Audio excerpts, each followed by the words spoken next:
The Reverend A.D. Williams King was born in 1930 to Dr. and Mrs. Martin Luther King Sr. All of a sudden, I looked at my picture window and I noticed it had begun to crack. I didn't hear anything, I didn't see anything, but I noticed my picture window began to crack. And simultaneously, my husband came up from the bedroom and he came up and he opened the door, the front door to our home.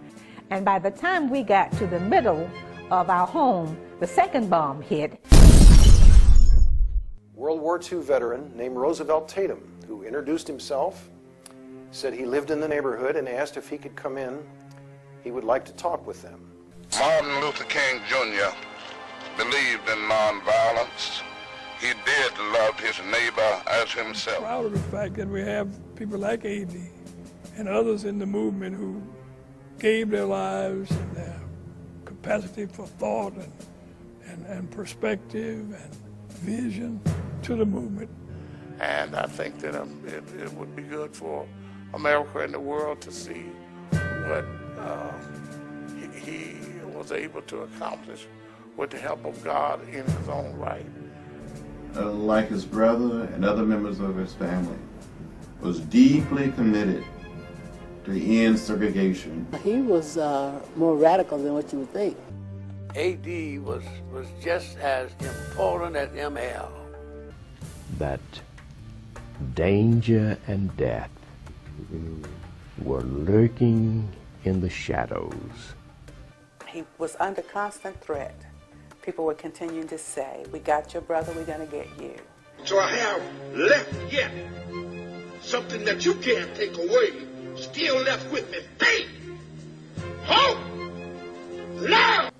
I know what I heard, and I ain't gonna dispute nobody, I ain't gonna debate nobody. The emergency worker said, ain't no water in his lungs. He was dead before he hit the water.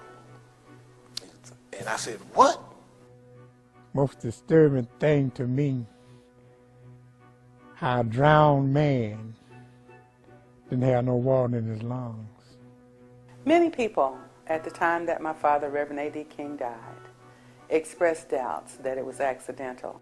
The very first reports, they tried to say that Dad had committed suicide. There was a swimming pool in the backyard.